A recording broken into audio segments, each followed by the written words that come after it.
Bear down. What's going on, Bears fans? Harrison Graham here by Chat Sports. Let's get into a mailbag. Bears now by Chat Sports. All over the place here. Hashtag Bears Super Chat. We'll answer as many as we can. Let's go to Tony Williams. Hey, Harrison, I have two questions for you. Who do you think we could pack, or do you think we could package Robert Quinn or Roquan Smith for maybe a late first rounder if they sell, they being the Bears? Also, if the Bears and Chiefs played in the Super Bowl, who would you root for? Bears. That's who I'd root for. But Quinn and Roquan, would you trade them both for a first? Maybe.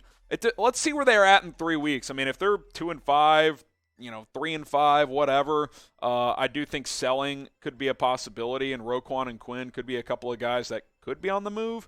But I'm not ready to say that yet. I'm keeping an eye on Quinn, though. His production needs to pick up because his trade value has certainly dipped. Harrison Graham's beard. What's up? What are the odds of a Monty extension? David Montgomery extension. I would say it's two smoking Jays. People are talking 50-50. I think he's clearly the best back on this roster, and I love Khalil Herbert. I think just as a pure runner, him and Monty are similar, but I think Monty's a better pass catcher, and he's definitely a better blocker. Like, blitz pickup, he's pretty good at it.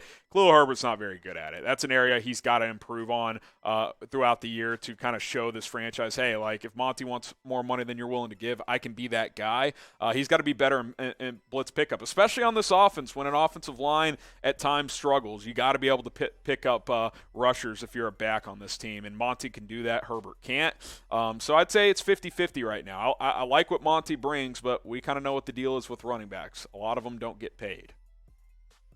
Okies or Karen, how do we solve the slow start problem? So, yeah, obviously the Bears have gotten off the slow starts this year. They've outscored opponents in second halves by a pretty decent margin, but you're getting down 21-3. You're not scoring in the first half against San Francisco. You score an opening drive touchdown against the Packers, and then, 24 unanswered? Like, it's hard to do that and get back into games. The Bears have done a great job of adjusting at halftime. They really have. But you got to make adjustments earlier. The game plan's got to be a little sharper early on, and obviously the execution has to be there.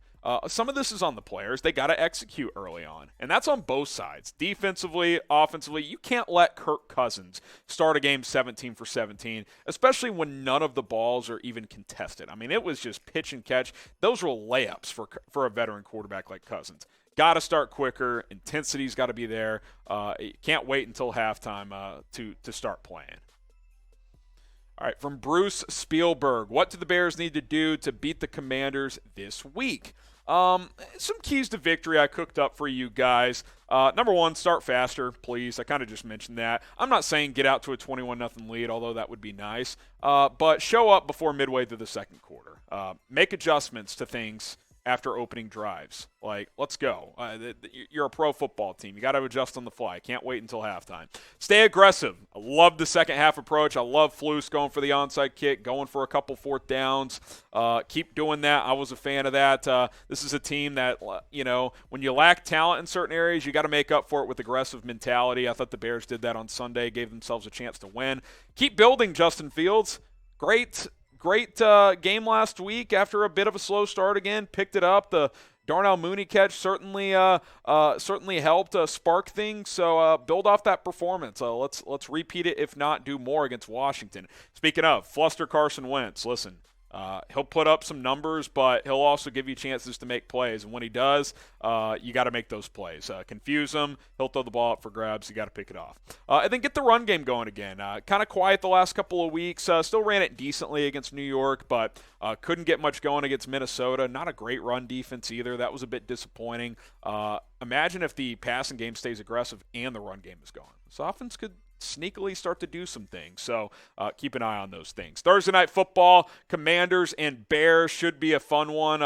Bears are a 1-point favorites. I like the over, by the way, 38 points. Bears defense has been inconsistent, and I think the offense is starting to maybe find a bit of a groove. So I'll take the over there if you're a betting man. Who you got in this one? CHI for the Bears, WAS for Washington. Come on, can't let the commies come into town and beat us. Let's go. CHI for the Bears, WAS for the Washington Commanders. And be sure to subscribe because we will be live for a Bears vs. Commies watch party. Love that touch by Jack.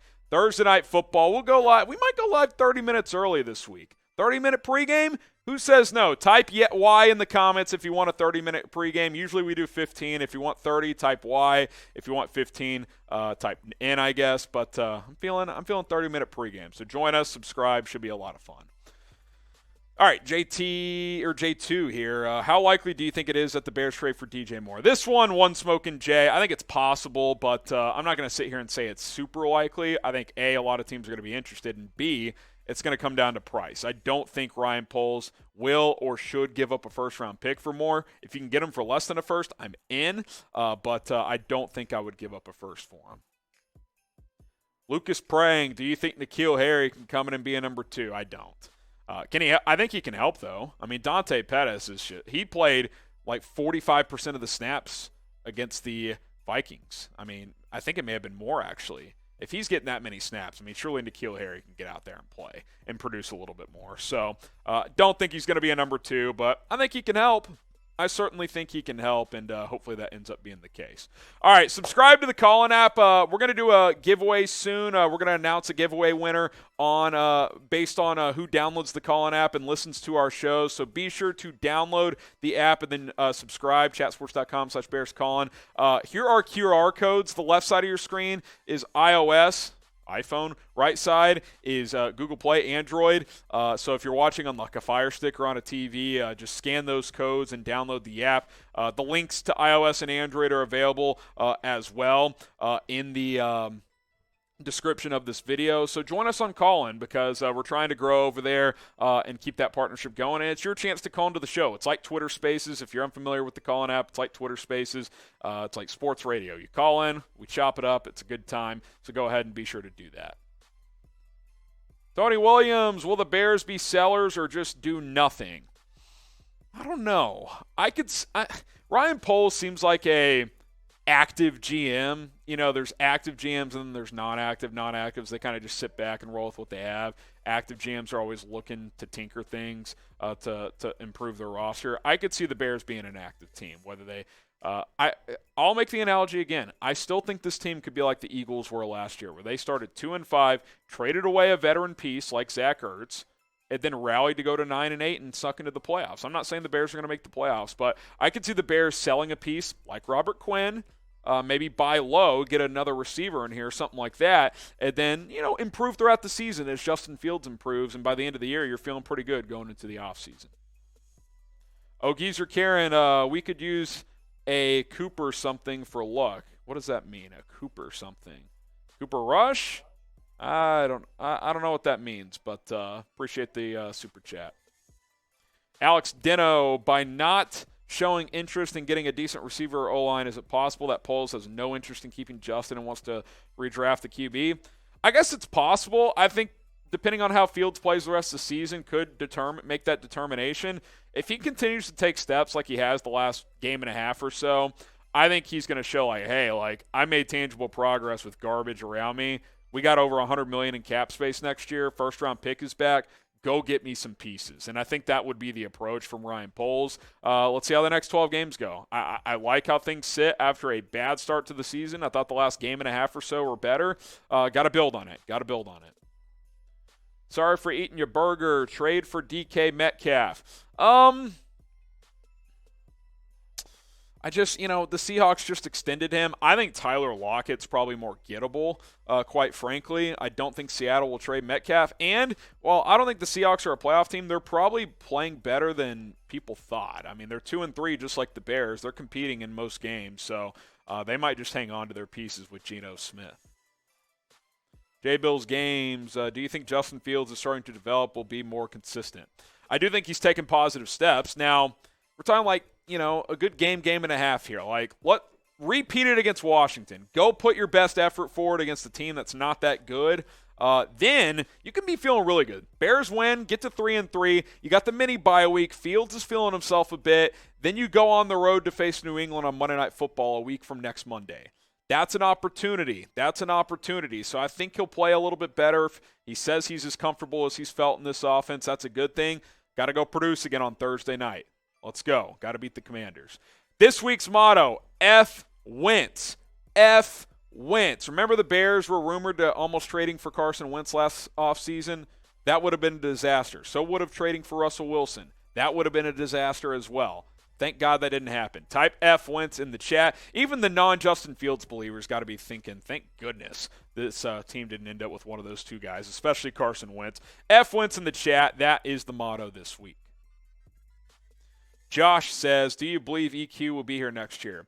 I'd like to bring him back. Now, I don't think he should be your number 2. Ideally, he's like your number 4 next year. Here's the ideal scenario for Chicago. And this is real. Darnell Mooney's your number 2 receiver. You find an alpha male in the draft, in free agency, or on the trade market. Not sure who that is yet, but that should be the goal. If it's co-1A, 1B with Mooney and another guy, that's fine. But you don't even have a guy that can sniff being a co-number 1 right now. You got to find that guy. So those are your top 2 guys. Hopefully, Velus Jones is kind of your slot, do-it-all number 3 type. I know he's not just a pure receiver, but hopefully that's the case. And then EQ can be your number 4. Bring him back on a cheap one-year deal. Maybe you bring a guy like N'Keal Harry back to be like your number 5, and then you roll. Something like that. But you got to get that other big-time receiver next to Mooney. That's the step. EQ's your number 2 right now. He should be a 4. A good 4. He's playing well, but not a number 2. I'd like to bring him back, though, and I think he'll still be pretty cheap. Masso's end zone to Harrison. Do you think Fields can win an MVP in his career if he is the franchise QB? Sure, it's possible. I mean, he's got the talent to do it. Now, we're so far away from something like that. I can see Larry Lapper now just, spiking his phone if he's watching this. Like, oh, you're saying he's MVP. I'm not saying that. I'm saying he's got the raw talent.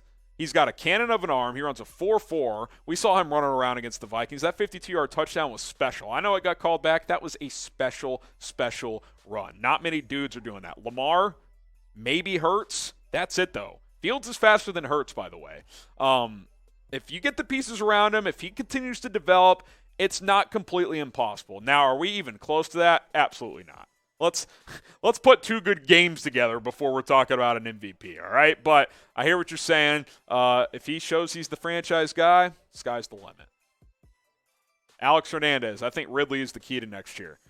Trading for Calvin Ridley could be huge. I mean, you get Ridley, especially if you don't have to give up a first to get him, which I think that could be the case, especially with how Drake London's playing. They build around London and Pitts, trade Ridley for an extra draft pick. You bring him in here. Ridley's your 1. Mooney's your 2. Hopefully Kmet has played better throughout the year. You feel okay with him at tight end. You can see the vision if some of these other pieces that you have start to play consistently. It's a long way from the offseason, Alex, but getting Calvin Ridley would be a huge get. There's no doubt about that. Hit that subscribe button here on Chicago Bears Now. Like I said, we'll have a Bears Commanders Thursday Night Football watch party, so join us for that. I'm thinking 30-minute pregame. Remember, let us know if you want a 30-minute pregame down in the comments. I'm Harrison Graham. We'll see you for Thursday Night Football.